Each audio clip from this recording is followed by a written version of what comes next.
亲情长相守，真情在人间。大家好，我是秋兰，欢迎观看《真情人间》。凌晨2点，老公李阳和他朋友一起在外面喝酒，还没回家。我其实挺开心的，因为他走的时候专门对我说：“老婆，今天的局可能晚点儿，到时候我给你带烧烤回来，就点你最爱吃的那家。”我爱吃的那家烧烤离家特别远，他吃完饭之后要开半个小时的车给我买。李阳就这点好处，总是特别细心。他知道我爱吃哪家烧烤，哪家的甜品，常常给我打包回来。我哼着歌躺在沙发上刷抖音，刷到一条视频，写着你的高中毕业照是什么样的。评论区有很多人晒自己的高中毕业照，一时兴起，我就去 QQ 相册里找高中毕业照，找到后还特意给高中闺蜜韩蕊发了过去。我和她还有李阳是高中同班同学，她也是个夜猫子，竟然还没睡觉。我也去看看我的 QQ 相册，看看能找到什么宝贝。不一会儿，她给我发了几张我们一起出去旅游时的照片，里面还有李阳。想到好几年没看过李阳的 QQ 号了，我顺手又点开了他的 QQ 头像。我给他的备注是执子之手，执子之手，与子偕老，想着就美好。点开后却发现他的网名是文清志，不知怎么，我总觉得这是一个情侣名。我百度搜索文清志情侣名，果然出了结果，戴军圭。这个名字很眼熟，之前我在李阳的访客记录里看见过。戴军圭经常访问他的 QQ 空间，那一瞬间我像被雷击中了一样，手脚发麻，呆愣了几十秒，缓了好久，我才想起去看戴军圭的空间相册。相册里是个娇小可人的女孩，我似乎在哪里见过。我记性差，可是韩蕊记性好啊。我急忙把照片发给她，让她帮我看看是谁。这不是3班的唐音吗？那时候就特别会来事，有好几个男孩追她。你竟然还有她的照片？韩蕊很快就回了微信。唐音，我隐约记起这个人。高中时她成绩中上等，但是却深得老师和同学的喜欢。由于长得漂亮，有很多男孩给她写过情书。我不知道李阳什么时候和她有接触的。分科前，你老公好像和她一个班，对吧？韩蕊又发来一条微信。高2上学期分科后，李阳才来到我们班，我们一直没接触，直到高考后意外到了一个城市读大学，这才慢慢熟起来。后来的事情都发生得顺理成章，交往多了，我们就成了男女朋友。毕业后又一起回到家乡工作，按部就班的结婚生子。我一直以为我们是高中同学，有深厚的感情基础，再加上李阳对我一直很照顾，我从未想过他会背叛我。正在我想继续查下去时，我听见李阳回来的声音：“媳妇给你带的烧烤，有你最爱吃的大鱿鱼。”一进门他就举着手里的打包袋，笑眯眯地冲我喊。一瞬间我再也忍不住了，冲着他大吼：“你和唐音是怎么回事？用情侣网名说吧！”我的眼泪再也忍不住了，我半靠在沙发上，哭得稀里哗啦。我大学就跟你在一起，你居然出轨？什么呀？他把手里的烧烤往茶几上一放，就来帮我擦眼泪。我和谁用情侣网名啊？我就随便起名字，怎么还有同款？他说的云淡风轻，有一瞬间我真的怀疑是自己弄错了。你看，我把手机递到他手里，你们俩不仅用情侣网名，他还常去浏览你 QQ 空间，网络都是有记忆的，你别想骗我。李阳拿过手机翻来覆去看了很久后才说：“我都好几年没登过 QQ 号了，这名字还是当时随手在网上找了一个，谁知道是情侣号啊？我仔细端详他的神情，看起来不像说谎，但是天底下哪有这样巧的事情？那为什么和你用情侣号的是唐音？你们高一可是一个班的同学，能有这样巧？我继续追问。李阳挠了挠头，沉默了好一会儿才说：“媳妇，我跟你说个事，你别生气。你说，我已经做好了他背叛我的心理准备。是这样的。”李阳又顿了一下。当年上高中时，唐音就追过我，但是你也知道，我心里一直有你，就没答应他。谁知道他是不是还喜欢，所以就故意弄了个情侣网名呢？或者他和别人用这个名，他和别人用情侣网名，还天天来你的 QQ 空间里看，你糊弄鬼呢？那也许是你老公魅力大，他想来看呢。但是你仔细看看，我的 QQ 空间已经5、6年没有更新过了，他就是个神经病，你别理他了。老婆，李阳仔细指出 QQ 空间上更新时间，最后一条确实是2019年。我天天除了上班就是回家，偶尔出去应酬，我想出轨也得有时间呀。李阳伸出3根手指，对天发誓：“你要相信我呀！”李阳工作时间规律，很少出去应酬，偶尔出差还常常和我视频，确实没有出轨的时间。我也觉得自己可能多疑了。见我火气消了点，他急忙展开快递袋：“快吃点，烧烤冷了就不好吃了，别跟神经病置气了。你少理那个贱人，我上学时候就不喜欢他。”韩蕊吸了口眼前的珍珠奶茶：“你上学的时候太老实了，根本不知道。”唐音特别装，他有哮喘，动不动就说自己喘不开，让男生抱着他去医务室。他有哮喘。我突然想起李阳好像搜索过哮喘的注意事项，据说是先天的，很多男孩就喜欢他那副林妹妹的样子。当年很多人追他，不过没听说他和谁在一起过。韩蕊是体育舞蹈专业的，最讨厌弱不禁风的人。那他和李阳有交集吗？我问韩蕊，他上学的时候就爱八卦，如果他们有事，他肯定知道。没听说过，他们就是一般同学吧？你老公你还不知道，跟一块木头似的，怎么可能早恋？听了韩蕊的话，我心里才安稳下来。也许一切真的只是巧合，我太敏感了。高中时，李阳就老实本分，不爱说话。工作以后也是这样，一直踏踏实实做技术。休息日就带我和女儿妞妞一起出去爬山玩水。我实在无法想象他会出轨。这样吧，我再去帮你打听打听，省得你不安心。韩蕊看出我的犹豫，主动提出帮我。高中校友他认识的多，如果李阳和唐音真的有一腿，他自然能问出来。10几天后，韩蕊给我打电话，我问了一圈，没听说他们2人有来往。要说有交集，就是高一一起读了1年书，而且唐音也结婚了，有2个孩子。韩蕊的话让我彻底放心了，我的生活又回到正轨。只是李阳偶尔在单位加班，我会特意去接他，看看他到底在干什么。去接他几次都是一群人在开会加班，我也就不爱去了。夏天来的时候，我又怀孕了，婆婆高兴的大包小包提着补品来家里看我。我跟你说，这次得好好补补。上次你孕吐厉害，这次咱得尽量多吃点。婆婆依次从包里拿出燕窝、海参、阿胶、水果，看着这些大补的东西，我没来由的就想吐。想起怀妞妞时孕吐了6个多月，每天吐6、7次，我就头疼。妈，这次不会又吐得厉害吧？我忍不住和婆婆讨论，婆婆急忙拉着我的手拍了拍木头凳子，呸呸，说什么呢？咱这次不吐不闹，补得白白胖胖的，把孩子生下来。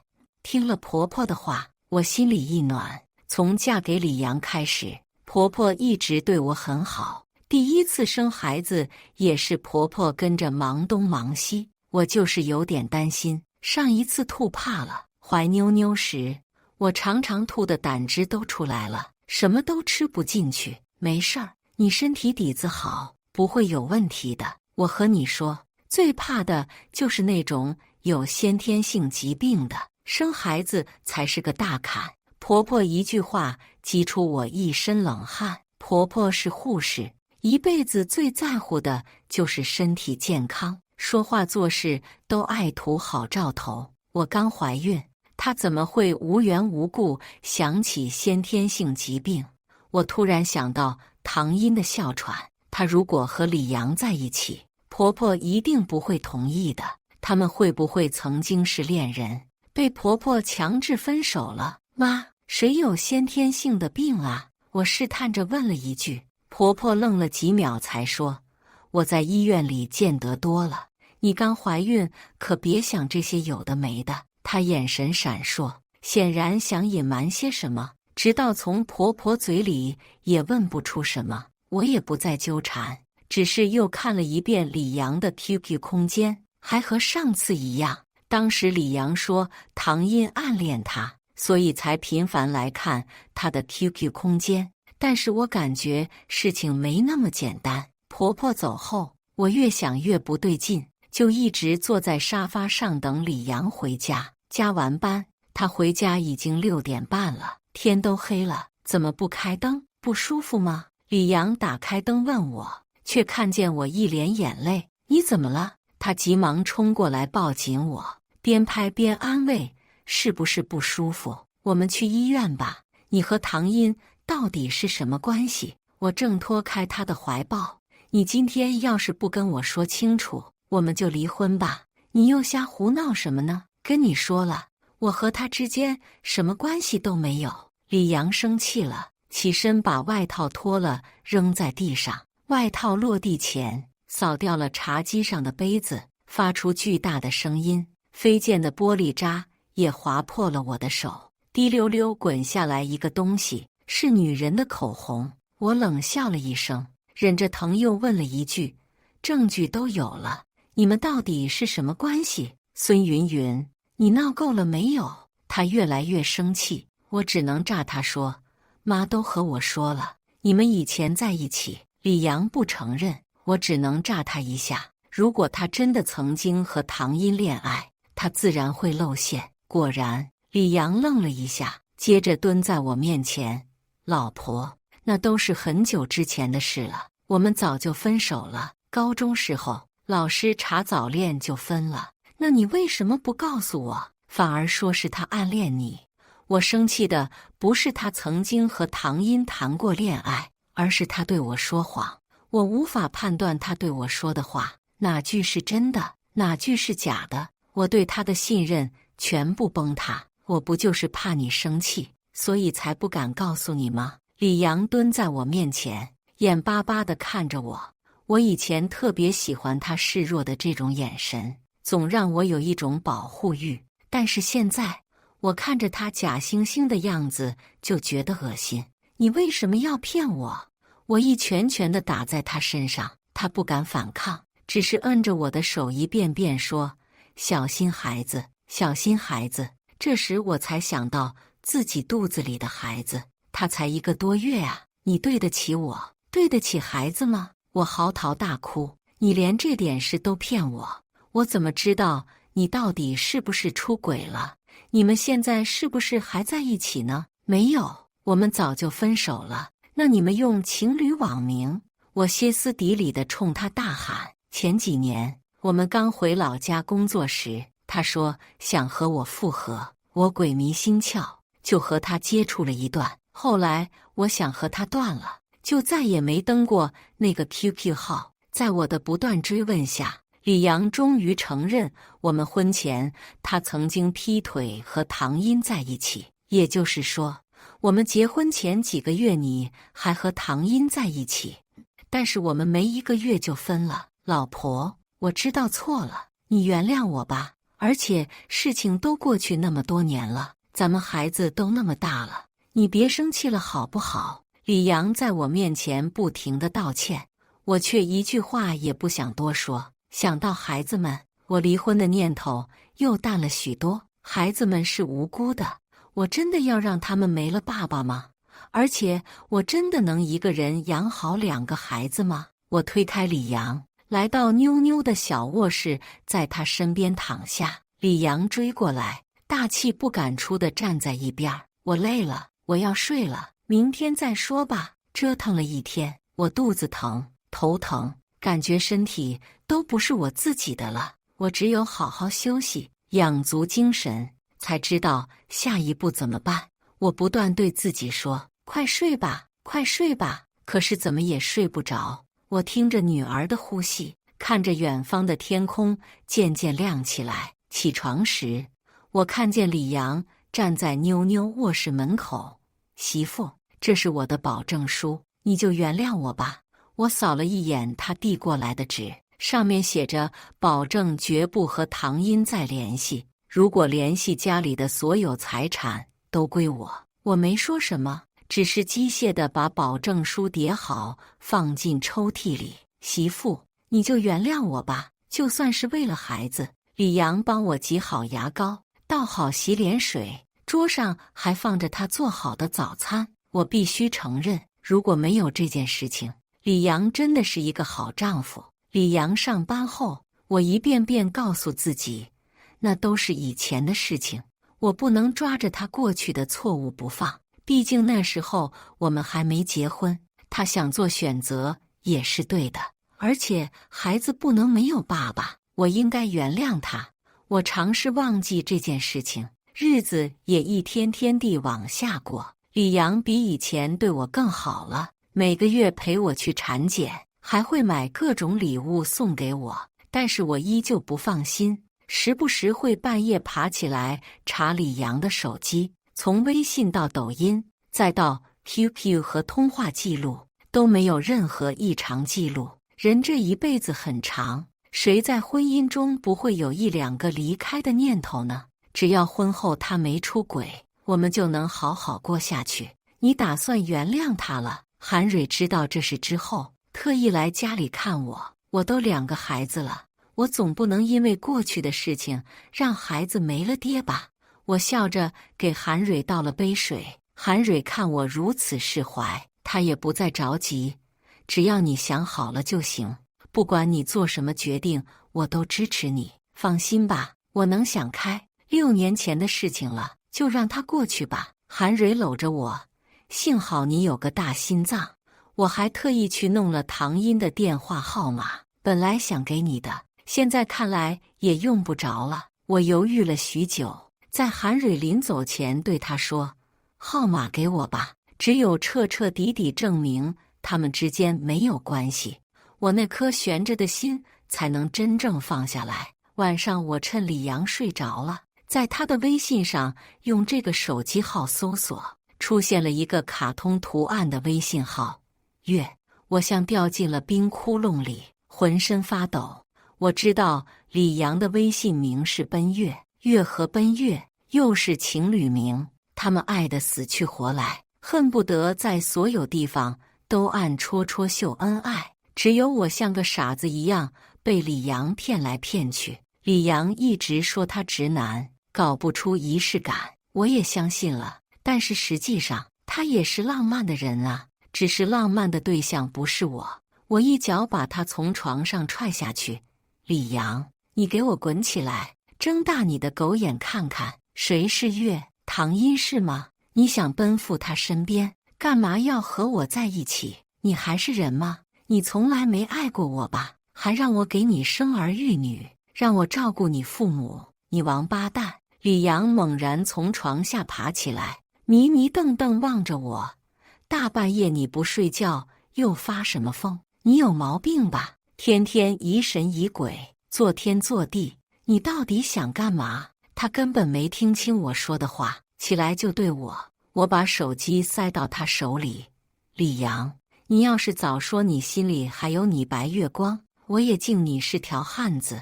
你又不敢承认和他有一腿，又不舍得和他分开，你就是个龌龊的垃圾。看见微信头像的一瞬间，李阳面部表情都狰狞了。你大晚上不睡觉，就是为了偷看我手机是吧？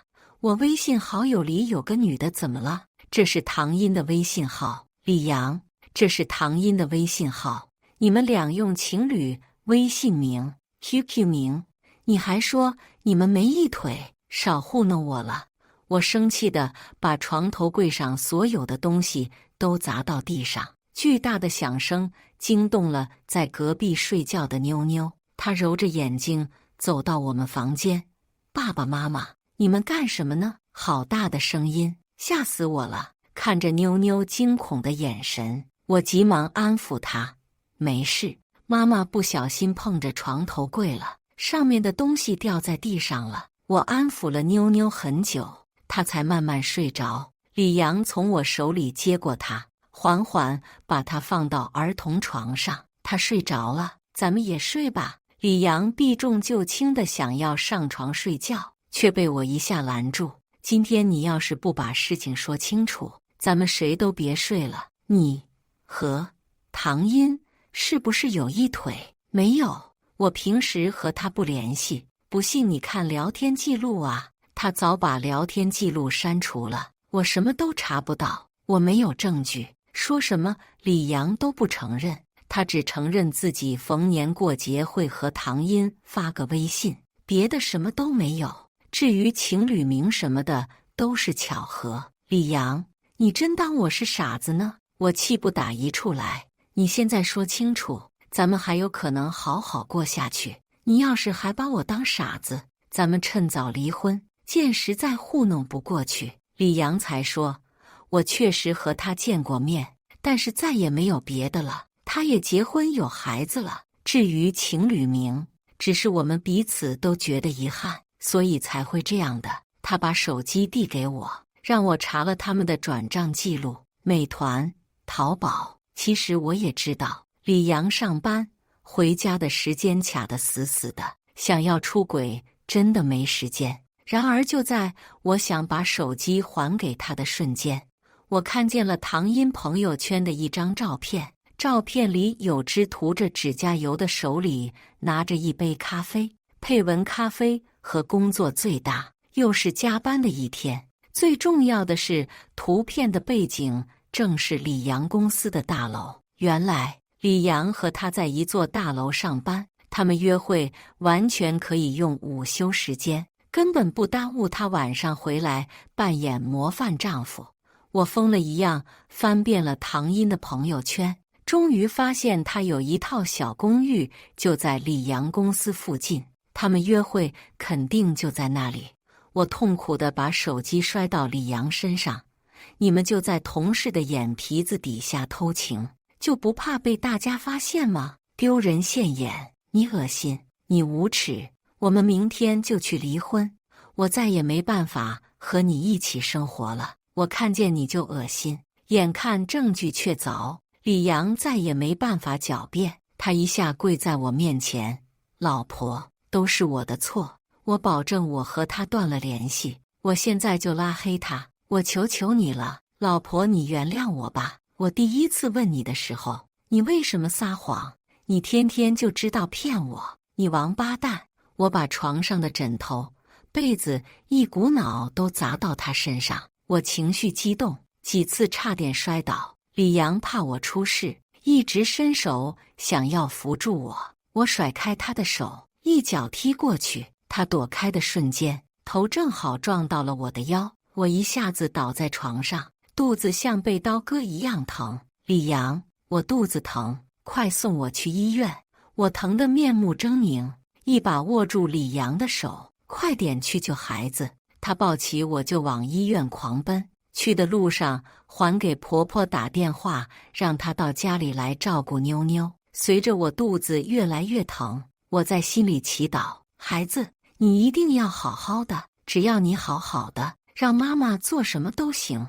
她可能没听见我的祷告，在经过抢救之后还是离开了我。我躺在病床上，无论李阳和我说什么，我都不想理他。媳妇，我知道错了，我不是人，你要打要骂都随你，你可不能这样吓我呀！李阳坐在我旁边，不停地抽自己耳光。孩子没了，我打他骂他又有什么意义呢？如果不是他在外面拈花惹草，我的孩子怎么可能没了呢？都是报应。可是他的报应为什么要让我的孩子承受呢？他还没来得及看一眼这个世界，就被他的爸爸害死了。想到这里，我又忍不住哭了。婆婆来到医院，就看见我哭成桃子眼，她心疼地抱住我：“孩子，这都是杨洋的错，妈帮你打他骂他，你身体重要啊，你们俩还年轻，以后再要一个孩子就行。”我明白婆婆是好意，却也不想听她说话。我把头和身子盖进被窝里，不听他们叨叨。我听见婆婆哭闹着在打李阳，但是我根本不在意。孩子没了，李阳和我没有关系，婆婆也和我没有关系了。我听见李阳的电话声响，他接着挂断了。电话再次响起，他再次摁死。第3次电话又响了，李阳这才无奈地接起来：“我不是说了，没事别给我打电话，急救在哪儿？急救？”李阳的声音颤抖着：“我这就过去，你敢踏出这个门，我就打断你的腿。”婆婆站在门口，把门堵得死死的。“妈，他在急救，我得去看看。”李阳都快哭出来了，我感觉比我进医院时他都更害怕。“你给我滚！”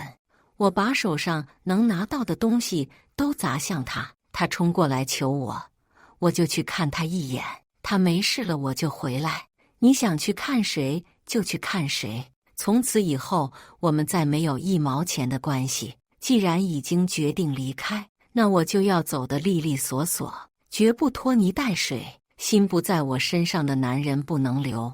我相信女儿也不会希望和这样的爸爸生活在一起。你别这样，唐英在抢救，我当然得去看看，要不我良心上过不去。李阳永远都有理直气壮的理由，他说的好像是我在无理取闹。你快点给我滚！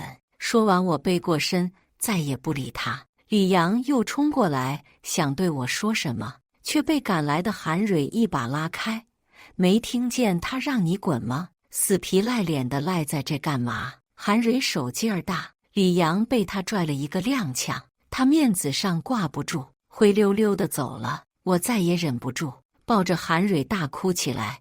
他和唐英好了好几年了，把我当傻子一样骗。他就是个垃圾，咱不理他。你现在要好好照顾身体。你要想离婚，我就帮你找律师；你要想和他过下去，我就帮你去教训唐英。韩蕊拍拍我的后背，哄着我吃粥，吃点东西，吃了东西才有力气和他们吵。我要和他离婚。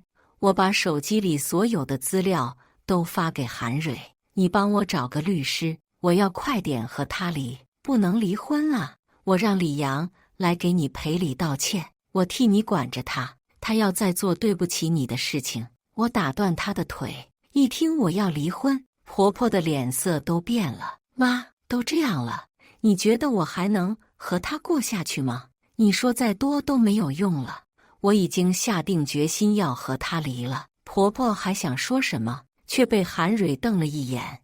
她刚刚流产，需要休息。你还是出去吧，我守着他就行。刚才你儿子要去看小三，你都没拦他一下，现在说要打断他的腿了，谁信呀？虽然我不想和婆婆吵，但是我也知道，一旦真的和李阳离婚，婆婆一定会和李阳站在统一战线。我不怕别的，就怕他们不给我妞妞的抚养权。妈，李阳这次真的是太过分了，您就让我们好聚好散吧。说完这些，我就示意韩蕊把老太太送出去。离婚的过程比我想象的顺利，一是因为韩蕊帮我找了个好律师，再加上之前李阳赌咒发誓时我都录了音，直接就能证明他婚内出轨，他是过错方，财产分割自然要向我倾斜。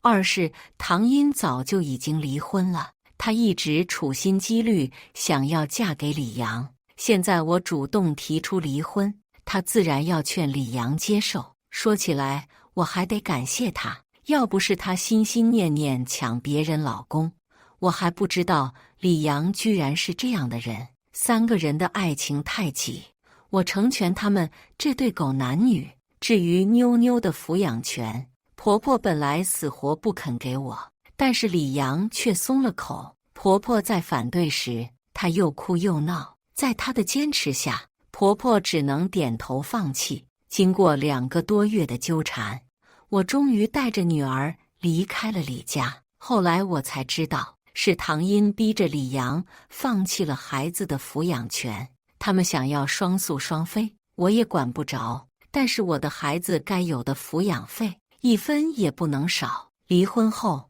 我又见过李阳几次，时间长了，他会来接妞妞出去吃顿饭，玩一玩。他既想扮演一个好父亲，又不太舍得给妞妞花钱。后来韩蕊才跟我说，唐一2个孩子上各种培训班，李阳的那点工资等于要养3个孩子，自然捉襟见肘。他活该，放着好好的生活不过，他怎样都和我没关系了。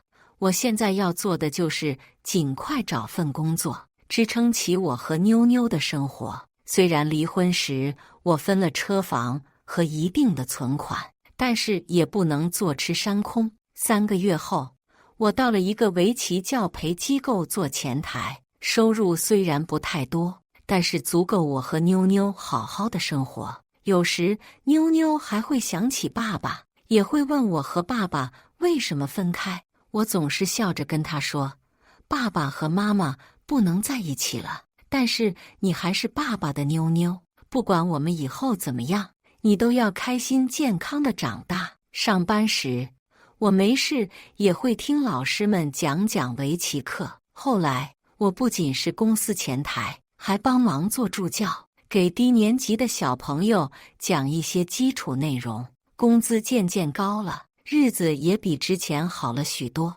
李阳也走出我心底，我只能当结婚那几年是做了一场梦，梦早就醒了。以后我要踏踏实实的过日子。感谢大家的观看，欢迎大家在下方评论区讨论。如果你喜欢这类故事，记得点击订阅《真情人间》，并分享给更多的人，这会对我帮助很大。再次感谢大家的观看。